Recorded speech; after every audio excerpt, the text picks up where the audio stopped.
Hi friends, ಎಲ್ರಿಗೂ ನಮಸ್ಕಾರ. Welcome to V studio.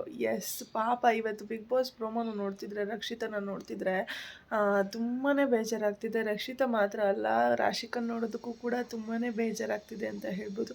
ಇಬ್ಬರ ಕಣ್ಣಲ್ಲೂ ಸಹ ನೀರು ಬರ್ತಿದೆ. ಇಲ್ಲಿ ಮನೆಯವರೆಲ್ಲ ಯಾವ ರೀತಿ ಆಡ್ತಿದ್ದಾರೆ ಅಂದರೆ, ಒಂದು ಎಮೋಷನ್ಸ್ಗೆ ಅನ್ನೋದು ಬೆಲೆನೇ ಇಲ್ಲ ಅನ್ನೋ ರೀತಿ ಕಂಟೆಸ್ಟೆಂಟ್ಗಳು ಬಿಹೇವ್ ಮಾಡ್ತಿದ್ದಾರೆ. Yes, last time Gilli last ವೀಕಲ್ಲಿ ಸ್ಟೂಡೆಂಟ್ ಆಫ್ ದ ವೀಕ್ ಅಂತ ಹೇಳಿ ರಾಶಿಕಂಗೆ ಕೊಡೋದಕ್ಕೆ ಅಕ್ಸೆಪ್ಟ್ ಮಾಡ್ಕೊಂಡಿದ್ದ. ಅದು ಜಸ್ಟ್ ಒಂದು ಆಟದ ಬೇಸಿಸಲ್ಲಿ ಇತ್ತು ಅಷ್ಟೇ. ಬಟ್ ಇದು ಒಂದು ಪರ್ಸ್ನಲ್ ಟಾರ್ಗೆಟ್ ರೀತಿ ಕಾಣಿಸ್ತಿದೆ. ಏನು ಗಿಲ್ಲಿ ಮಾಡಿದ್ನೋ ಅದನ್ನೇ ಇವಾಗ ಅಶ್ವಿನಿ ಅವರು ಮತ್ತೆ ರಿಪೀಟ್ ಮಾಡೋದಕ್ಕೆ ಹೋಗ್ತಿದ್ದಾರೆ. ಲೈಕ್ ಆ ಟೈಮಲ್ಲಿ ರಾಶಿಕನ ಗಿಲ್ಲಿ ಒಪ್ಕೊಂಡಿಲ್ಲ. ಈ ಟೈಮಲ್ಲಿ ಗಿಲ್ಲಿಗೆ ತುಂಬಾ ಕ್ಲೋಸ್ ಆಗಿರುವಂತಹ ರಕ್ಷಿತಾ ಅವ್ರನ್ನ ನಾನು ಒಪ್ಕೊಳೋದಿಲ್ಲ, ರಕ್ಷಿತೆಯಿಂದ ಮನೆ ನೆಮ್ಮದಿ ಎಲ್ಲ ಹಾಳಾಗ್ತಿದೆ ಅಂತ ಹೇಳಿ ಲೆಟರ್ ಕೊಡೋದನ್ನು, ಲೈಕ್ ಫ್ಯಾಮಿಲಿಯಿಂದ ಬಂದಿರುವ ಲೆಟರ್ ಕೊಡೋದನ್ನು ತಪ್ಪಿಸ್ಬೇಕು ಅಂತ ಹೇಳಿ ಒಂಥರ ಸಿಲ್ಲಿ ರೀಸನ್ ಕೊಡ್ತಿದ್ದಾರೆ ಅಂತಲೇ ಹೇಳ್ಬೋದು ಅಶ್ವಿನಿ ಅವರು. ಆ್ಯಂಡ್ ಅಶ್ವಿನಿ ಅವ್ರಿಗೆ ಬಕೆಟ್ ಆಗಿರುವಂತಹ ಸುದ್ದಿ ಅವರು ಕೂಡ ಸೇಮ್ ಅದೇ ರೀತಿ ಮಾತಾಡ್ತಿದ್ದಾರೆ. ಆ್ಯಂಡ್ ಇನ್ನು ಧ್ರುವಂತೂ ಈ ಅಪ್ಪ ಒಂದು ದಿವಸ ಯಾವ ರೀತಿ ಇರ್ತಾನೆ, ಇನ್ನೊಂದು ದಿವಸ ಆ ರೀತಿ ಅಂತ ಖಂಡಿತವಾಗ್ಲೂ ಇರೋದಿಲ್ಲ. ಇವತ್ತು ರಕ್ಷಿತಾ ಅವ್ರ ಬಗ್ಗೆ ಹೊಗಳಿದ್ರೆ ನಾಳೆ ರಕ್ಷಿತಾ ಅವ್ರ ಹಿಂದೆಗಡೆ ಬೆನ್ನಿಗೆ ಹೋಗಿ ಚೂರಿ ಆಗ್ತಿರ್ತಾನೆ. ಆ ಥರ ವ್ಯಕ್ತಿ ಧ್ರುವಂತ ಅಂತ ಅನ್ನಿಸ್ತಿದೆ. ಒಂದಲ್ಲ ಒಂದು ರೀತಿ ಚೇಂಜ್ ಆಗ್ತಾನೆ ಇರ್ತಾನೆ. ಒಬ್ಬರ ಬಗ್ಗೆ ಒಂದು ಪರ್ಸೆಪ್ಷನನ್ನು ಚೇಂಜ್ ಮಾಡ್ಕೋತಾನೆ ಇರ್ತಾನೆ. ಆ್ಯಂಡ್ ಬೇರೆ ಕಂಟೆಸ್ಟೆಂಟ್ಗಳ ಹತ್ರ ಹೋಗಿ ಕೂಡ ಆ ಪರ್ಸೆಪ್ಷನ್ನ ಚೇಂಜ್ ಮಾಡೋದಕ್ಕೆ ಟ್ರೈ ಮಾಡ್ತಾನೆ ಇರ್ತಾನೆ. ಸೊ ಈ ವ್ಯಕ್ತಿಗೂ ಕೂಡ ಯಾವುದೇ ಬೆಲೆ ಇಲ್ಲ ಅಂತ ಕಾಣಿಸ್ತಿದೆ ನನಗೆ. ಆ್ಯಂಡ್ ಅದಕ್ಕೋಸ್ಕರನೇ ಸುದೀಪ್ ಅವರು ತುಂಬ ಸತಿ ಇವ್ರ ಬಗ್ಗೆ ಲೈಕ್ ಇಂಡೈರೆಕ್ಟಾಗಿ ಏನೇನು ಹಿಂಟ್ ಕೊಡಬೇಕೋ ಎಲ್ಲವನ್ನು ಸಹ ಕೊಟ್ಟಿದ್ದಾರೆ. ಲೈಕ್ ಇವರು ತೋರಿಸ್ಕೊಡ್ತಿರುವಷ್ಟು ಒಳ್ಳೆಯವರಲ್ಲ ಅನ್ನೋದು ಇವಾಗ ಗೊತ್ತಾಗ್ತಿದೆ ಎಲ್ರಿಗೂ ಅಂತ ಅನಿಸುತ್ತೆ. ಆ್ಯಂಡ್ ಪಾಪ ಇವರು ಮನೆಯವರು ಕಂಟೆಸ್ಟೆಂಟ್ಗಳು ಮಾಡ್ಕೊತಿರುವಂತಹ ಒಂದಷ್ಟು ಗೊಂದಲಗಳಿಂದ ರಕ್ಷಿತಾ ಅವ್ರಿಗಾಗಿರ್ಬೋದು, ರಾಶಿಕಾ ಅವ್ರಿಗಾಗಿರ್ಬೋದು, ಮನೆಯಿಂದ ಬಂದಂತಹ ಪತ್ರ ತಪ್ಪು ಹೋಗುವಂತಹ ಪರಿಸ್ಥಿತಿ ಬಂದಿದೆ. ಇಲ್ಲಿ ರಕ್ಷಿತಾಗೂ ಸಿಕ್ತಿಲ್ಲ ಅಂತ ಕಾಣಿಸ್ತಿದೆ. ಪ್ರೋಮೋನ ನೋಡ್ತಿದ್ರೆ ರಕ್ಷಿತಾಗೂ ಲೆಟರ್ ಸಿಕ್ಕಿಲ್ಲ ಅನ್ನೋದು ಗೊತ್ತಾಗ್ತಿದೆ. ಹಾಗೆ ರಾಶಿಕಾ ಅವ್ರಿಗೂ ಲೆಟರ್ ಸಿಕ್ಕಿಲ್ಲ ಅನ್ನೋದು ಗೊತ್ತಾಗ್ತಿದೆ. ಯಾಕಂದರೆ ಇಬ್ಬರು ಸಹ ಕಣ್ಣೀರಾಗ್ತಿದ್ದಾರೆ. ಯಾವ ರೀತಿ ಒಂದು ಪ್ರೋಮೋ ಬಿಟ್ಟಿದ್ದಾರೆ ಅಂತಂದರೆ, ರಕ್ಷಿತಾಗೆ ಮತ್ತು ರಾಶಿಕಾಗೆ ಲೆಟರ್ ಕೊಡೋದಕ್ಕೆ ಮನೆಯಲ್ಲಿರುವಂತಹ ಕಂಟೆಸ್ಟೆಂಟ್ಗಳು ಡಿಸೈಡ್ ಮಾಡಬೇಕು. ಯಾರ ಒಂದು ವೋಟಿಂಗ್ ಜಾಸ್ತಿ ಬರುತ್ತೆ, ಯಾರ ಹೆಸರಲ್ಲಿ ವೋಟ್ ಜಾಸ್ತಿ ಬರುತ್ತೆ. ಲೈಕ್ ರಕ್ಷಿತಾಗೆ ವೋಟ್ಸ್ ಜಾಸ್ತಿ ಬಂತು ಅಂದರೆ ರಕ್ಷಿತಾಗೆ ಲೆಟರ್ ಕೊಡ್ಬೋದಾಗಿತ್ತು, ಅಥವಾ ರಾಶಿಕಾಗೆ ಬಂತು ಅಂತಂದರೆ ರಾಶಿಕಾಗೆ ಒಪ್ಕೊಂಡು ರಾಶಿಕಾಗೆ ಕೊಡ್ಬೋದಾಗಿತ್ತು. ಜಸ್ಟ್ ಸಿಂಪಲ್ಲಾಗಿ ಈ ಆಟನ ಮುಗಿಸ್ಬೋದಾಗಿತ್ತು. ಬಟ್ ಅದರಲ್ಲೂ ಕೂಡ ಏನೋ ಒಂದು ಟಾಸ್ಕ್ ಅನ್ನೋ ರೀತಿ, ನಾವೇ ಗೆಲ್ಲಬೇಕು ಅನ್ನೋ ರೀತಿ ಹಠ ಮಾಡ್ಕೊಂಡು ಕೂತ್ಕೊಂಡಿರೋ ರೀತಿ ಕಾಣಿಸ್ತಿದೆ. ಇಲ್ಲಿ ಒಂದಷ್ಟು ಜನ ಅಂದರೆ ಸೂರಜು, ಅಶ್ವಿನಿ, ಲೈಕ್ ಈ ಬಕೆಟ್ ಗ್ಯಾಂಗ್ ಅನ್ನೋದು ಏನಿದೆ ನೋಡಿ, ಬನಿ ಬಿ ಗ್ಯಾಂಗು ಬಕೆಟ್ ಗ್ಯಾಂಗ್ ಅಂತ ಏನು ಹೇಳ್ತಾರೆ ಸೊ ಅವರೆಲ್ಲ ಕೂಡ ಲೈಕ್ ಅಶ್ವಿನಿ ಅವರು, ಸುದಿ ಅವರು, ಸೂರಜ್ ಅವರು ಮತ್ತು ಮಾಳುನು ಒಂದು ಪ್ರೋಮೋದಲ್ಲಿ ಮಾಳುನು ಕೂಡ ಕುತ್ಕೊಂಡಿದ್ರು ಅವ್ರ ಕಡೆ. ಆ್ಯಂಡ್ ರಿಷಾ, ಇಷ್ಟು ಜನ ಒಂದು ಕಡೆ ಕೂತ್ಕೊಂಡು ರಾಶಿಯವ್ರಿಗೆ ಓಟ್ ಹಾಕಬೇಕು ಅಂತ ಹೇಳ್ತಿದ್ದಾರೆ. ಆ್ಯಂಡ್ ಮಿಕ್ಕ ಎಲ್ಲ ಕಂಟೆಸ್ಟೆಂಟ್ಗಳು ಸಹ ಗಿಲ್ಲಿ, ಕಾವ್ಯ, ಸ್ಪಂದನ, ರಘು ಅವರು ಆ್ಯಂಡ್ ಧನುಷ್ ಅವರು ಕೂಡ ಪ್ರೊಮೋದಲ್ಲಿ ಆ ಕಡೆ ಟೀಮ್ ಅವ್ರ ಹತ್ರ ಇದ್ದರು. ಅದೇನು ಕನ್ವಿನ್ಸ್ ಮಾಡೋದಕ್ಕೆ ಹೋಗಿದ್ರಾ ಅಥವಾ ಅವ್ರ ಜೊತೆ ಕೂತ್ಕೊಂಡು ರಾಶಿಕಾಗೆ ಸಪೋರ್ಟ್ ಮಾಡೋದಕ್ಕೆ ಹೋಗಿದ್ರಾ ಗೊತ್ತಿಲ್ಲ. ಬಟ್ ಧನುಷು ಮತ್ತು ಅಭಿ ಇವರೆಲ್ಲರೂ ಕೂಡ ಲೈಕ್ ರಕ್ಷಿತಾಗೆ ವೋಟ್ ಮಾಡಿರೋ ರೀತಿ ಕಾಣಿಸ್ತಿದೆ. ಸೊ ಮೆಜಾರಿಟಿ ವಿನ್ಸ್ ಅನ್ನೋ ಪ್ರಕಾರ ನೋಡಿದ್ರೆ ರಕ್ಷಿತಾಗೆ ತುಂಬ ಜನ ವೋಟ್ ಮಾಡಿದ್ದಾರೆ. ರಕ್ಷಿತಾಗೆ ಲೆಟರ್ ಸಿಗಬೇಕು ಅಂತ ಹೇಳಿದ್ದಾರೆ. ಆ್ಯಂಡ್ ರಘು ಅವರು ಕೊಟ್ಟಿರುವಂತಹ ಕಾರಣ ನೋಡ್ತಿದ್ರೆ ತುಂಬಾ ವ್ಯಾಲಿಡ್ ರೀಸನ್ ಅನ್ನಿಸ್ತು. ಯಾಕಂದರೆ ಲಾಸ್ಟ್ ವೀಕೆ ರಾಶಿಕಾ ಅವ್ರಿಗೆ ಅವರ ಮನೆಯಿಂದ ಒಂದು ವಾಯ್ಸ್ ನೋಟ್ ಅನ್ನೋದು ಬಂದಿತ್ತು. ಅವ್ರ ತಮ್ಮನ ಕೈಯಿಂದ ಮಾತಾಡಿಸಿದ್ರು. ಸೊ ಒಂದು ವಾಯ್ಸ್ ನೋಟ್ ಅನ್ನೋದು ಅವ್ರಿಗೆ ಸಿಕ್ಕಿದೆ. ಬಟ್ ರಕ್ಷಿತಾಗೆ ಬಿಗ್ ಬಾಸ್ ಮನೆಗೆ ಬಂದಾಗಿಂದ ಯಾವುದೇ ರೀತಿಯಾದಂತಹ ವಾಯ್ಸ್ ನೋಟ್ ಆಗಿರ್ಬೋದು, ಅಥವಾ ಫ್ಯಾಮಿಲಿ ಕಡೆಯಿಂದ ಯಾವುದೇ ರೀತಿಯಾದಂತಹ ಮೆಸೇಜ್ ಆಗಿರ್ಬೋದು, ಏನು ಸಹ ಸಿಕ್ಕಿಲ್ಲ ಪಾಪ ಆ ಹುಡುಗಿಗೆ. ಆ್ಯಂಡ್ ಆ ಹುಡುಗಿ ಕುತ್ಕೊಂಡಿದ್ದಾಗ ಪಾಪ ಕುತ್ಕೊಂಡಿದ್ದ ಕಡೆ ಕುತ್ಕೊಳಕ್ಕಾಗ್ತಿರ್ಲಿಲ್ಲ.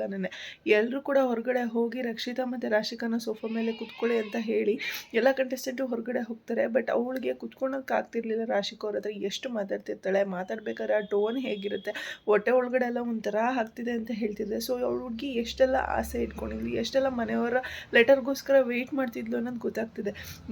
ಅಫ್ಕೋರ್ಸ್ ರಕ್ಷಿತಾ ಅವ್ರು ಮಾತ್ರ ವೆಯ್ಟ್ ಮಾಡ್ತಿರಲ್ಲ, ಬೇರೆ ಕಂಟೆಸ್ಟೆಂಟ್ಗಳು ಸಹ ವೆಯ್ಟ್ ಮಾಡ್ತಿದ್ದಾರೆ. ಬಟ್ ಲಾಸ್ಟ್ ವೀಕ್ ರಾಶಿಕಾ ಅವ್ರಿಗೆ ಅಟ್ಲೀಸ್ಟ್ ಒಂದು ವಾಯ್ಸ್ ನೋಟ್ ಆದರೂ ಸಿಕ್ಕಿತ್ತು. ಬಟ್ ರಕ್ಷಿತಾ ಅವ್ರಿಗೆ ಯಾವುದೂ ಸಿಕ್ಕಿಲ್ಲ. ಸೊ ಅದಕ್ಕೋಸ್ಕರ ರಕ್ಷಿತಾ ಅವರಿಗೆ ಕೊಡೋದ್ರಲ್ಲಿ ಒಂದು ಪಾಯಿಂಟ್ ಇದೆ ಅಂತ ಹೇಳಿ ರಘು ಅವರು ಒಂದು ವ್ಯಾಲಿಡ್ ರೀಸನನ್ನು ಕೊಟ್ಟು, ಆ್ಯಂಡ್ ಅದೇ ರೀಸನ್ಗೆ ಸಾಕಷ್ಟು ಜನ ಕೂಡ ಒಪ್ಕೊಂಡ್ರು. ಬಟ್ ಇಲ್ಲಿ ಯಾವ ರೀತಿ ಆಡ್ತಿದ್ದಾರೆ ಅಂತಂದರೆ, ಲೈಕ್ ಒಂದು ಜಿದ್ದು ಸಾಧಿಸಬೇಕು, ನನ್ನ ಒಂದು ಪರ್ಸ್ನಾಲಿಟಿನ ಕೆಳಗಡೆ ಆಗೋ ರೀತಿ ಮಾಡಿದ್ದಾಳೆ ಅಂತ ಅಶ್ವಿನಿ ಅವರು ಒಂದು ಸ್ಟೇಟ್ಮೆಂಟನ್ನು ಪಾಸ್ ಮಾಡ್ತಿದ್ದಾರೆ. ಈ ಅಮ್ಮಂಗೆ ಅದೇನು ತಲೆಯಲ್ಲಿ ಬುದ್ಧಿ ಇದೆಯೋ ಅಥವಾ ಲದ್ದಿ ಇದೆಯೋ ಅಂತ ನಿಜವಾಗ್ಲೂ ಗೊತ್ತಾಗ್ತಿಲ್ಲ. ಯಾಕೆ ಅಂತಂದರೆ, ಅವಳು ಆ ರೀತಿ ಏನಾದರೂ ಮಾಡಿದ್ದಿದ್ರೆ ಪ್ರತಿ ವಾರ ಬಿಗ್ ಬಾಸ್ ಮನೆಯಲ್ಲಿ ನೆಮ್ಮದಿ ಕೆಡಿಸೋದಕ್ಕೆ ಒಂದು ಮೇನ್ ರೀಸನ್ ರಕ್ಷಿತಾ ಅಂತ ಹೇಳಿ ಸ್ಟೇಟ್ಮೆಂಟನ್ನು ಕೊಟ್ಟಿದ್ದಾಳೆ. ಲೈಕ್ ಆ ರೀತಿ ರಕ್ಷಿತಾ ಏನಾದರೂ ನಿಜವಾಗ್ಲೂ ಇದ್ದಿದ್ರೆ ಇಷ್ಟು ವಾರಗಳಲ್ಲಿ ಸುದೀಪ್ ಸರ್ ಅವ್ರಿಗೆ ಕ್ಲಾಸ್ ತೊಗೋತೀರಾ ಬಿಡ್ತಿದ್ರ? ಒಂಚೂರು ತಲೆ ಉಪಯೋಗಿಸಿ ಮಾತಾಡಬೇಕಾಗುತ್ತೆ, ಒಂದು ಸ್ವಲ್ಪ ಸೆನ್ಸ್ ಆಗೋ ರೀತಿ ಮಾತಾಡಬೇಕಾಗುತ್ತೆ. ಇಷ್ಟು ದಿವಸ ಸುದೀಪಣ್ಣ ಬಿಡುವಂತಹ ಮಾತು ಇತ್ತ, ನಿಮ್ಮನ್ನು ಬಿಟ್ಟಿರೋದೇ ಹೆಚ್ಚು. ಲೈಕ್ ಏನೋ ಒಂದು ಹೊರ್ಗಡೆ ಹೆಸರನ್ನು ಸಂಪಾದನೆ ಮಾಡಿದ್ದೀರಾ, ಆ ಹೆಸರನ್ನು ಈಸಿಯಾಗಿ ಹಾಳು ಮಾಡೋದು ಬೇಡ ಅಂತ ಹೇಳಿ ನೀವು ಎಷ್ಟೇ ತಪ್ಪು ಮಾಡಿದ್ರು ಸುದೀಪಣ್ಣ ನಿಮ್ಮನ್ನು ಒಳ್ಳೆ ರೀತಿಯಲ್ಲಿ ಮಾತಾಡ್ಸ್ಕೊಂಡು ಹೋಗ್ತಿದ್ದಾರೆ ಅಂತ ಅಂದಿದ ತಕ್ಷಣ ನೀವೇನು ಸಾಚಾ ಕೆಲಸಗಳನ್ನ ಮಾಡ್ತಿದ್ದೀರಾ ಅಂತ ಅಲ್ಲ. ನೀವು ಬಿಗ್ ಬಾಸ್ ಮನೆಯಿಂದ ಹೊರಗಡೆ ಒಂದು ಒಳ್ಳೆ ಹೆಸರನ್ನು ಸಂಪಾದನೆ ಮಾಡಿದ್ದೀರಾ. ಸೊ ಆ ಹೆಸರಿಗೆ ನೀವು ಬಂದು ಕಳಂಕ ಬರೋ ರೀತಿ ಆಟ ಆಡ್ತಿದ್ದೀರಾ. ಅದನ್ನೇ ಜನಗಳಿಗೂ ಕೂಡ ಕ್ಲಾರಿಫೈ ಮಾಡೋದು ಬೇಡ ಅಂತ ಹೇಳಿ ಯಾವ ರೀತಿ ಹೇಳಬೇಕು ಸುದೀಪಣ್ಣ ಆ ರೀತಿ ನಿಮಗೆ ಹೇಳ್ತಿದ್ದಾರೆ. ಬಟ್ ನೀವು ಅದನ್ನು ತೊಗೊಳೋದಕ್ಕೆ ರೆಡಿ ಇಲ್ಲ, ಅದನ್ನು ಚೇಂಜ್ ಮಾಡ್ಕೊಳ್ಳೋದಕ್ಕೂ ಕೂಡ ನೀವು ರೆಡಿ ಇಲ್ಲ. ಸೊ ಮುಂದೆ ಬರುವಂತಹ ದಿನಗಳಲ್ಲಿ ಖಂಡಿತವಾಗ್ಲೂ ನಿಮಗೆ ಖಡಕ್ ಕ್ಲಾಸ್ ಅನ್ನೋದು ಇದ್ದೇ ಇರುತ್ತೆ. ಸೊ ಆ ರೀತಿ ಆಟ ಆಡ್ತಿರೋದು, ಆ ರೀತಿ ಮನೆಯಲ್ಲಿರುವಂತಹ ನೆಮ್ಮದಿ ಕೆಡಿಸ್ತಿರೋದು ನೀವು. ಆ್ಯಂಡ್ ನಿಮ್ಮ ಒಂದು ಪರ್ಸ್ನಾಲಿಟಿನ ಹಾಳು ಮಾಡ್ಕೊತಿರೋದು ನೀವೇ ಕಣ್ರಿ. ಯಾರೋ ಬಂದು ನಿಮ್ಮ ಪರ್ಸ್ನಾಲಿಟಿನ ಹಾಳು ಮಾಡೋದಕ್ಕೆ ಸಾಧ್ಯನೇ ಇಲ್ಲ. ನೀವು ನಡ್ಕೊಳ್ತಿರುವಂತಹ ರೀತಿಯಿಂದ ನಿಮ್ಮ ಪರ್ಸ್ನಾಲಿಟಿ ಹಾಳಾಗ್ತಿದೆ ಹೊರತು ರಕ್ಷಿತಾ ಅವರ ಕಡೆಯಿಂದ ನಿಮ್ಮ ಪರ್ಸ್ನಾಲಿಟಿ ಹಾಳಾಯಿತು ಅಂತಂದರೆ ಯಾರೂ ಕೂಡ ಇದನ್ನು ಒಪ್ಕೊಳ್ಳೋದಕ್ಕೆ ರೆಡಿ ಇಲ್ಲ. ಆ್ಯಂಡ್ ಈ ಒಂದು ಪರ್ಸ್ನಲ್ ಗ್ರಜ್ಜನ್ನು ನೀವು ಈ ಬಾರಿ ಸಾಧಿಸ್ತಿದ್ದೀರಾ ನೋಡಿ, ಈ ವೀಕಲ್ಲಿ ಸಾಧಿಸ್ತಿದ್ದೀರಾ ನೋಡಿ, ಇದೇ ನಿಮ್ಮದು ಚೀಪ್ ಮೆಂಟಾಲಿಟಿ ಅಂತ ಹೇಳೋದು. ಪಾಪ ಒಂದು ಫ್ಯಾಮಿಲಿ ಲೆಟರ್ಸ್ಗೋಸ್ಕರ ಎಲ್ಲರೂ ಸಹ ಎಷ್ಟು ಕಾಯ್ತಿರ್ತಾರೆ. ನಾನು ಬಿಗ್ ಬಾಸಲ್ಲಿ ಕೇಳ್ಕೊಳೋದು ಏನು ಅಂತಂದರೆ, ಇವಾಗ ಹೇಗೆ ರಕ್ಷಿತಾ ಲೆಟರ್ಗೆ ಮತ್ತು ರಾಶಿಕಾ ಲೆಟರ್ನ ಕೊಡೋದಕ್ಕೆ ಕಂಟೆಸ್ಟೆಂಟ್ಗಳಿಗೆ ಸೆಲೆಕ್ಟ್ ಮಾಡೋದಕ್ಕೆ ಬಿಟ್ಟಿದ್ದೀರೋ, ಅದೇ ರೀತಿ ಅಶ್ವಿನಿ ಅವರ ಲೆಟರನ್ನು ಸೆಲೆಕ್ಟ್ ಮಾಡೋದಕ್ಕೂ ಕೂಡ ಕಂಟೆಸ್ಟೆಂಟ್ಗಳಿಗೆ ಚಾನ್ಸ್ನ ಕೊಡಿ. ಅವರು ಕೂಡ ಆವಾಗ ಲೆಟರನ್ನು ಕಳ್ಕೊತಾರೆ. ಲೆಟರ್ ಕಳ್ಕೊಂಡಾಗ ಅವ್ರಿಗೆ ಗೊತ್ತಾಗುತ್ತೆ, ಆ ಲೆಟರ್ ಕಳ್ಕೊಂಡಾಗ ಆಗುವಂತಹ ನೋವೇನು, ಆ ಮಾನಸಿಕ ನೋವೇನು ಅನ್ನೋದು ಅವ್ರಿಗೆ ಗೊತ್ತಾಗಬೇಕು. ಪಾಪ ಆ ಹುಡುಗಿ ಎಷ್ಟೆಲ್ಲ ಆಸೆ ಇಟ್ಕೊಂಡು ಕಾಯ್ತಿದ್ಲು, ಆ ಹುಡುಗಿ ಮೇಲೆ ಹೋಗಿ ನೆಗೆಟಿವ್ ಅಲಿಗೇಷನ್ಸ್ನ ಮಾಡ್ತಿದ್ದಾರೆ. ಅಫ್ಕೋರ್ಸ್ ರಕ್ಷಿತಾ ಅವರು ಕಿರ್ಚಾಡ್ತಿಲ್ಲ ಅಂತ ಹೇಳ್ತಿಲ್ಲ, ಎಲ್ಲಿ ಮಾತಾಡಬೇಕಾಗಿತ್ತು ಅಲ್ಲಿ ಕೆಲವೊಂದು ವಿಚಾರಗಳಲ್ಲಿ ಮಾತಾಡಿಲ್ಲ. ಬಟ್ ನೀವೇನ್ರಿ ಮಾಡಿದ್ದೀರಾ? ನೀವು ಈ ರೀತಿ ಎಷ್ಟು ಸತಿ ಸಿಕ್ಕಾಕೊಂಡಿದ್ದೀರಾ? ಕೆಲವೊಂದು ವಿಚಾರ ಅಲ್ಲ, ಸುದ್ದಿ ಅವ್ರಂತ ಬಂದಾಗ, ಜಾನ್ವಿ ಅವ್ರು ನಿಮ್ಮ ಜೊತೆ ಇದ್ದಾರೆ ಅಂತ ಬಂದಾಗ, ಅವ್ರೇನಾದರೂ ತಪ್ಪು ಮಾಡಿದ್ದಾರೆ ಅಂತಂದರೆ ಅವ್ರ ಪರವಾಗೇ ಸ್ಟ್ಯಾಂಡ್ ತೊಗೊಂಡಿದ್ದೀರಾ ಹೊರತು ಅವರನ್ನು ಬಿಟ್ಟು ಅವರ ವಿರುದ್ಧವಾಗಿ ನೀವು ಯಾವುದೇ ರೀತಿಯಾದಂತಹ ಸ್ಟ್ಯಾಂಡನ್ನು ತೊಗೊಂಡಿರಲಿಲ್ಲ. ಅವ್ರು ಎಂಥದ್ದೇ ದೊಡ್ಡ ತಪ್ಪು ಮಾಡಿದ್ರು, ಎಂಥದ್ದೇ ಕೆಟ್ಟ ಪದಗಳನ್ನ ಬಳಸಿದ್ರು ಸಹ ನೀವು ಅವರ ವಿರುದ್ಧ ಸ್ಟ್ಯಾಂಡ್ ಅನ್ನೋದನ್ನು ತಗೊಂಡಿರಲಿಲ್ಲ. ಅಂಥದ್ದು ಅವ್ರಿಗೆ ಸಪೋರ್ಟ್ ಮಾಡ್ಕೊಂಡು ಇದ್ದಂಥವ್ರು ನೀವು. ಆ ಹುಡುಗಿ ಅಂಥದ್ದು ಏನು ಮಾಡಿದ್ದಾಳೆ, ಏನು ಮಾತಾಡಿದ್ದಾಳೆ? ಲೈಕ್ ಅವಳು ಮಾತಾಡೋದನ್ನ ತಿರ್ಚಿ ಹೇಳುವಂತಹ ಪ್ರಯತ್ನ ಮಾಡಿ ಅವಳ ಕ್ಯಾರೆಕ್ಟರ್ನ ಡೌನ್ ಮಾಡುವಂತಹ ಪ್ರಯತ್ನ ಮಾಡ್ತಿರೋದು ನೀವು.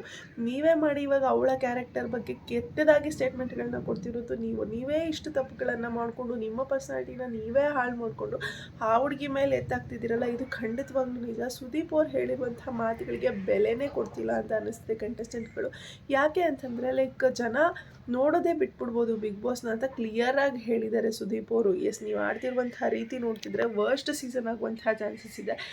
ಜನ ನೋಡೋದೇ ಬಿಟ್ಬಿಡ್ಬೋದು, ಆ ಲೆವೆಲ್ಗೆ ಕಿತ್ತಾಡ್ತಿದ್ದೀರ. ಲೈಕ್ ಪಾಯಿಂಟೇ ಇರೋದಿಲ್ಲ, ಸುಮ್ಮನೆ ಕಿರ್ಚೋದು ಅನ್ನೋ ರೀತಿ ಕಿತ್ತಾಡ್ತಿದ್ದೀರಾ ಅಂತ ಸುದೀಪ್ ಅವರು ಡೈರೆಕ್ಟಾಗೇ ಹೇಳಿದ್ದಾರೆ. ಆದರೂ ಕೂಡ ಅದನ್ನು ಸರಿ ಮಾಡ್ಕೊಳ್ಳೋದಕ್ಕೆ ಯಾರೂ ಕೂಡ ರೆಡಿ ಇಲ್ಲ. ಸೊ ನೋಡೋಣ ಮುಂದೆ ಬರುವಂತಹ ದಿನಗಳಲ್ಲಿ ಅಥವಾ ಈ ವೀಕಲ್ಲಿ ಸುದೀಪ್ ಅವರು ಯಾವ ರೀತಿ ಕಂಟೆಸ್ಟೆಂಟ್ಗಳಿಗೆ ನೋಡ್ಕೊಳ್ಳೋ ಹಾಗೆ ಕೊಡ್ತಿದ್ರು ಬೇರೆ ಸೀಸನ್ನಲ್ಲೆಲ್ಲ, ಅದೇ ರೀತಿ ಕೊಟ್ರೇ ಈ ಕಂಟೆಸ್ಟೆಂಟ್ಗಳು ಚೇಂಜ್ ಆಗೋದು. ಆ್ಯಂಡ್ ನಮಗೂ ಕೂಡ ಸೀಸನ್ನ ನೋಡೋದಕ್ಕೆ ಸ್ವಲ್ಪ ಇಂಟ್ರೆಸ್ಟಿಂಗ್ ಆಗಿದೆ ಅಂತ ಅನಿಸೋದು ಅಂತ ನನಗೆ ಅನಿಸುತ್ತೆ. ಅದರ್ವೈಸ್ ಇದೇ ರೀತಿ ಹೋಗ್ತಿದ್ರೆ ವರ್ಸ್ಟ್ ಸೀಸನ್, ಲೈಕ್ 12 ಸೀಸನಲ್ಲಿ ತುಂಬ ವರ್ಸ್ಟ್ ಸೀಸನ್ ಯಾವುದು ಅಂತಂದರೆ ಬಿಗ್ ಬಾಸ್ ಸೀಸನ್ 12 ಅನ್ನೋದು ಒಂದು ಲೇಬಲ್ ಆಗಿಬಿಡುತ್ತೆ. ತುಂಬಾ ನೆಗೆಟಿವ್ ವೈಬ್ಸ್ ಬರ್ತಿದೆ ಆಚೆ ಎಲ್ಲ ಬಿಗ್ ಬಾಸ್ ಸೀಸನ್ 12 ಬಗ್ಗೆ. ಗಿಲ್ಲಿ ಅವ್ರನ್ನ ಬಿಟ್ಟು ಬೇರೆ ಯಾರ ಹೆಸರು ಕೂಡ ಕಾಣಿಸ್ತಿಲ್ಲ ಅಲ್ಲಿ. ಗಿಲ್ಲಿ ಅವರು ಮತ್ತು ರಕ್ಷಿತಾ ಅವರು ಮತ್ತು ಕಾವ್ಯ, ಗಿಲ್ಲಿ ಜೊತೆ ಇರೋದಕ್ಕೆ ಕಾವ್ಯ ಅಂತ ಹೇಳ್ಬೋದು. ಬಟ್ ಅವರು ಅವರ ಆಟಗಳನ್ನ ಆಡ್ಕೊಂಡು ಹೋಗ್ತಿದ್ದಾರೆ, ಯಾರ ಮೇಲೂ ಡಿಪೆಂಡ್ ಆಗಿಲ್ಲ, ಆಟಗಳನ್ನ ಆಡ್ಕೊಂಡು ಹೋಗ್ತಿದ್ದಾರೆ. ಬಟ್ ಇವ್ರುಗಳಿಂದ ಬಿಗ್ ಬಾಸಲ್ಲಿ ಸ್ವಲ್ಪ ಕಂಟೆಂಟ್ ಅನ್ನೋದು ಸಿಗ್ತಿದೆ ಹೊರತು ಬೇರೆ ಎಲ್ಲ ಕಂಟೆಸ್ಟೆಂಟ್ಗಳಿಂದಲೂ ಸಹ ಬೇರೆ ಯಾವುದೋ ಒಂದು ಕಂಟೆಂಟ್ ಸಿಗ್ತಿದೆ ಅಂತಂದರೆ ಅದು ಬರೀ ಜಗಳ ಇಷ್ಟನ್ನು ಬಿಟ್ಟರೆ ಬೇರೆ ಏನೂ ಮಾಡ್ತಿಲ್ಲ. ಸೊ ಇದೆಲ್ಲ ಚೇಂಜ್ ಮಾಡ್ಕೊಂಡು ಆಟ ಆಡ್ಕೊಂಡು ಹೋದರೆ ಬಿಗ್ ಬಾಸ್ ಸೀಸನ್ 12 ಕೂಡ ಸ್ವಲ್ಪ ಅಲ್ಪ ಮಟ್ಟಕ್ಕೆ ಹಿಟ್ ಆಗುವಂತಹ ಚಾನ್ಸಸ್ ಇರುತ್ತೆ. ಇಲ್ಲಾಂದರೆ ಈ ಸೀಸನ್ ಫ್ಲಾಪ್ ಅಂತ ಹೇಳೋದಕ್ಕೆ ಇಷ್ಟಪಡ್ತೀನಿ. ಇದ್ರ ಬಗ್ಗೆ ನಿಮ್ಮ ಅಭಿಪ್ರಾಯ ಏನು ಅನ್ನೋದನ್ನು ತಿಳಿಸಿ ಅಂತ ಹೇಳ್ತಾ ಇವತ್ತಿನ ವಿಡಿಯೋನ ಹೇಳಿಕೆ ಏನು ಮಾಡ್ತಾ ಇದ್ದೀನಿ. ಯಾರಿಗೆಲ್ಲ ವಿಡಿಯೋ ಇಷ್ಟ ಆಗಿದೆ ಪ್ಲೀಸ್ ಲೈಕ್ ಮಾಡಿ, ಶೇರ್ ಮಾಡಿ, ಕಮೆಂಟ್ ಮಾಡಿ. ಹಾಗೆ ಯಾರೆಲ್ಲ ಇನ್ನೂ ನನ್ನ ಚಾನಲ್ಗೆ ಸಬ್ಸ್ಕ್ರೈಬ್ ಮಾಡ್ತೀರಾ ವಿಡಿಯೋನ ನೋಡಿದ್ರೆ ಪ್ಲೀಸ್ ಸಬ್ಸ್ಕ್ರೈಬ್ ಮಾಡ್ಕೊಳ್ಳಿ. Thank you so much. Love you all. Take care. Bye bye.